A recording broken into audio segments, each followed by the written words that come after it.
Hello there my fellow Holotuber heroes and welcome to a first ever double galactic challenge day. I don't know what's going on, we've got not one but two challenges for you today.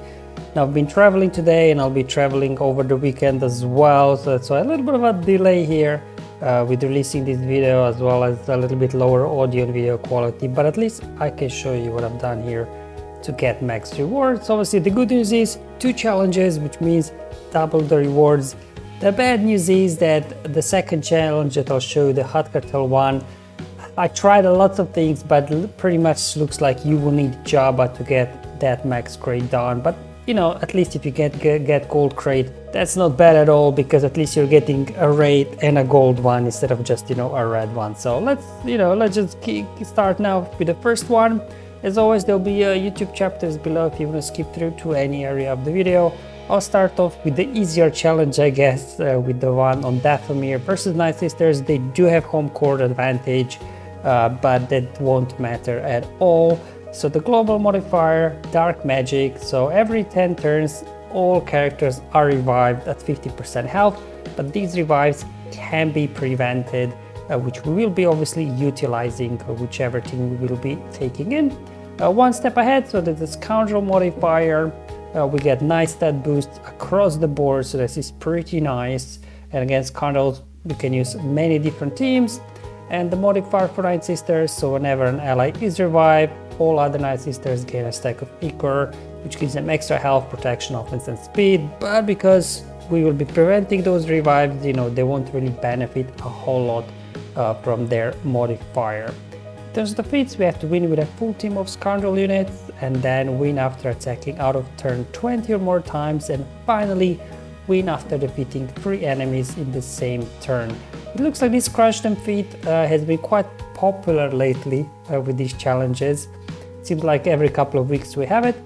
Now Scoundrels, obviously it's a very big faction depending on what you've got. But generally, if you do have bounty hunters, they're all Scoundrels anyway, so I would just go ahead and use them, obviously with Mando, disintegrating, preventing revives, Django preventing revives, Boba preventing revives as well on his execute abilities. You know, we have plenty of ways to make sure these Nightsisters stay dead.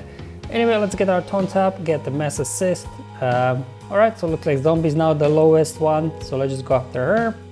There we go, a couple more hits here, and Contract already triggered very quickly.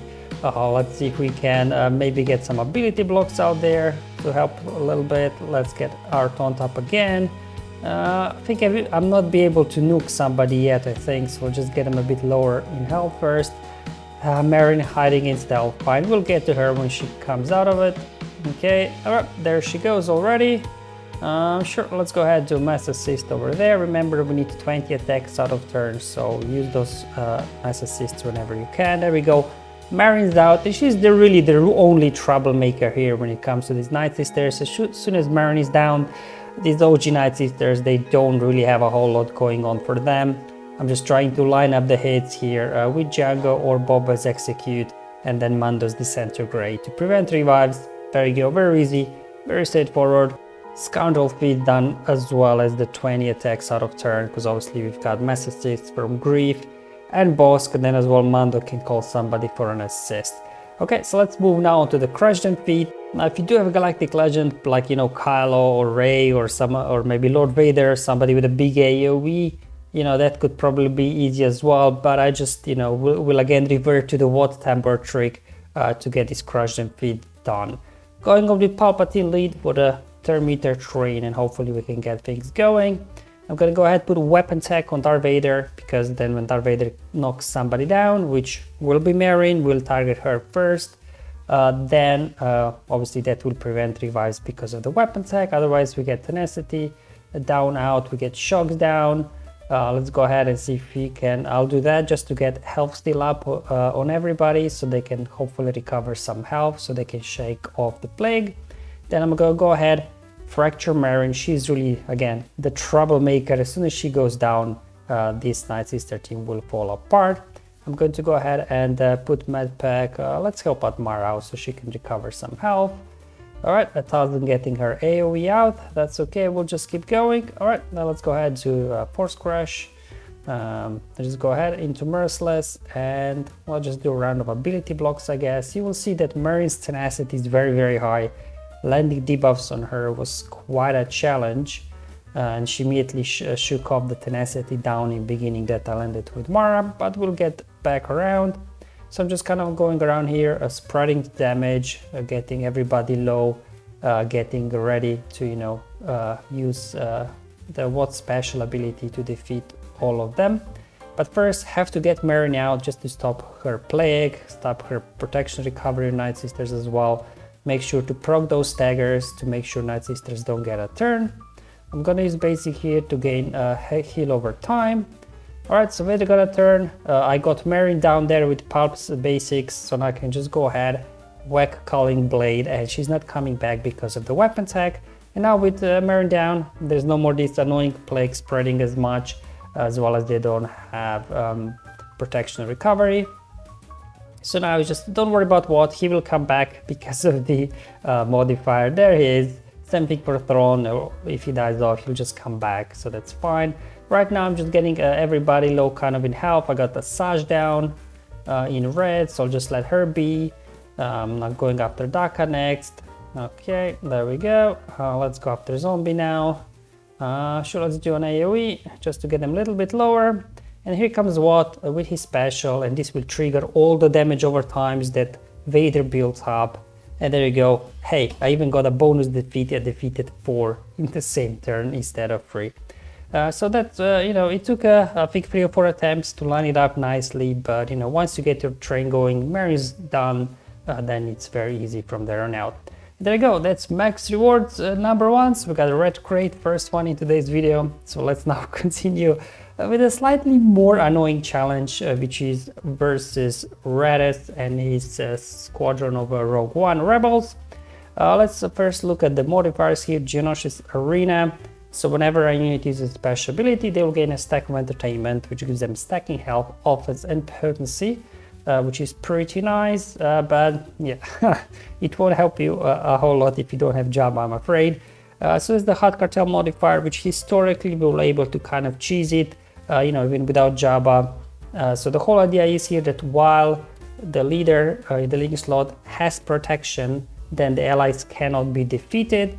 Whenever we land a thermal detonator, we recover some protection for the leader, and then when those thermal detonators explode, we gain protection up. So it gives you lots of survivability here, but because we're going up after Admiral Raditz, and yeah, they do have a modifier, which I don't know how much it helps them really, but the key thing here is Admiral Raditz.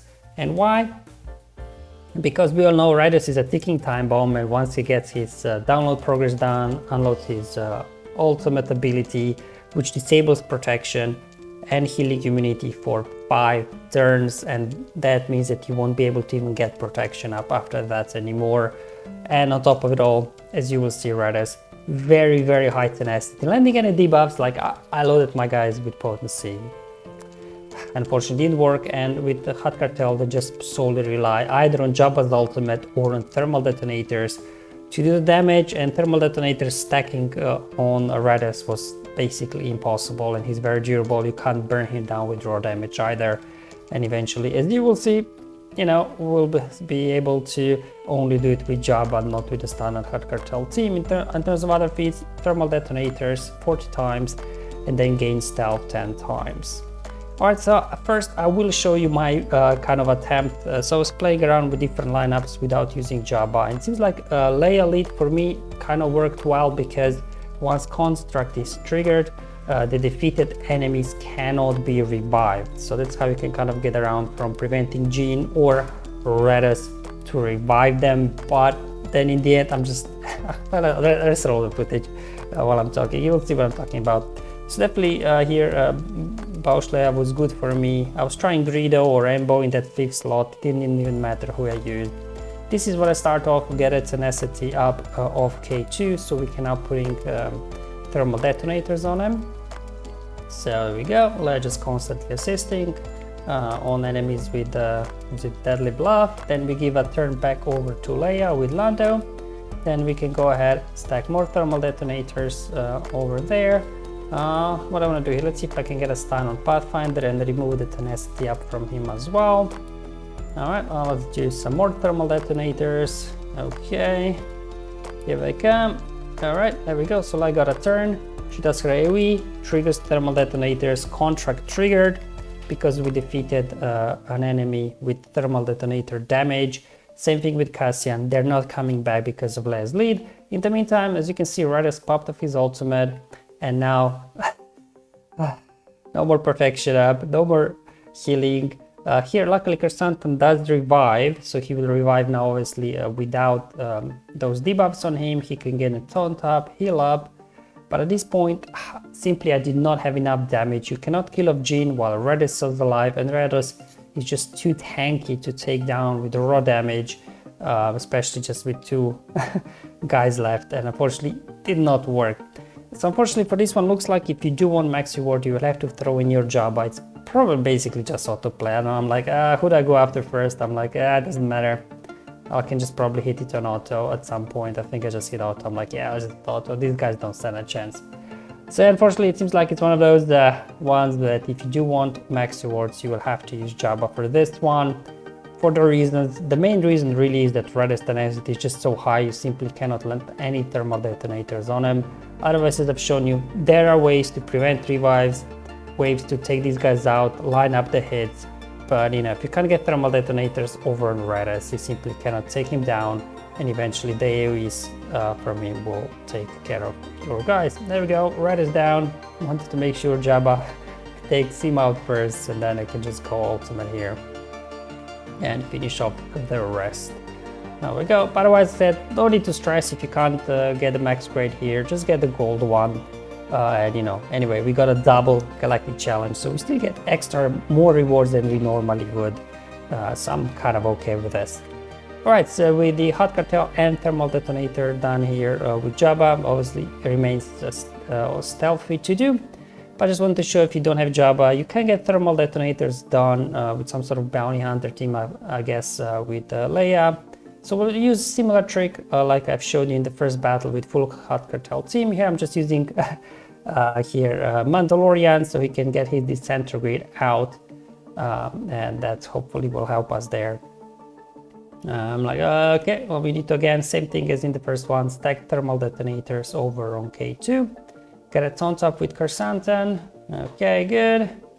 There we go, get me some assist with Leia, so she stacks lots of thermal detonators on him. Okay, there we go.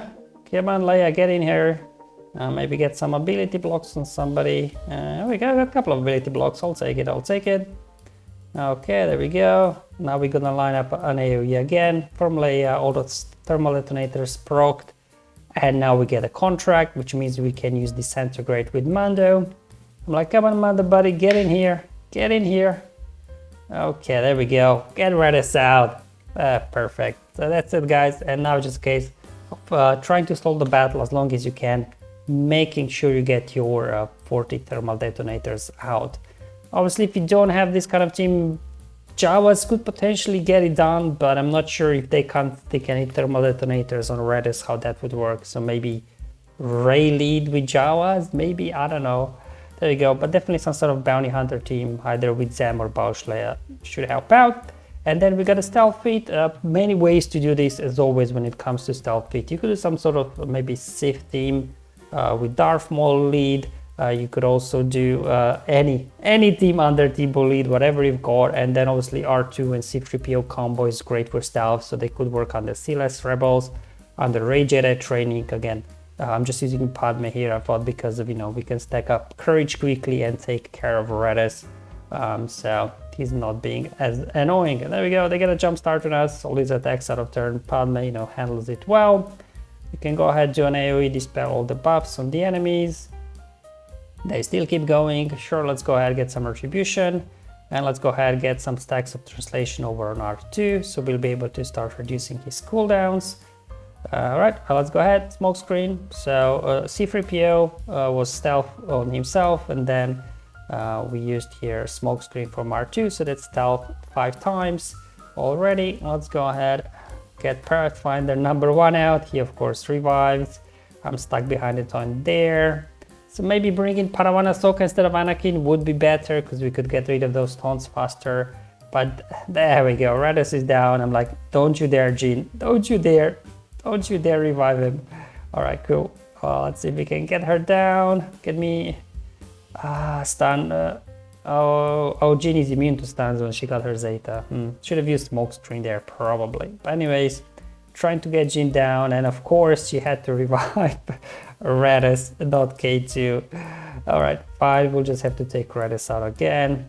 So yeah, looking back, definitely maybe Padawan Ahsoka instead of Anakin would be better. I just thought maybe Anakin there for his bonus turns in case things got, you know, dicey. But yeah, looking at back this now, Padawan Ahsoka, I guess, over Anakin, so she could dispel the taunts quickly would be better. Let's get Radis down for the second time. Get Jean down finally, because after obviously we defeated him. And here I'm just trying to stall out, making sure I get smokescreen enough times. I think I got it already twice, but just to be on the safe side, I was able to pull off smokescreen one more time here, and that completed stealth feat for me. And there you go, guys. That's all for this video. A bit longer one than usual because we had 2 challenges to complete. So definitely it's going to be nice to get some extra rewards. But again, no need to stress if you can't get the Hutt Cartel done. Just do the best that you can. As long as you get your silver crate and extra Omicrons, you should be good to go. Thank you for watching, guys. Hopefully I'll see you in the next one. But until then, have fun, enjoy life, and may the RNG be with you, my friends.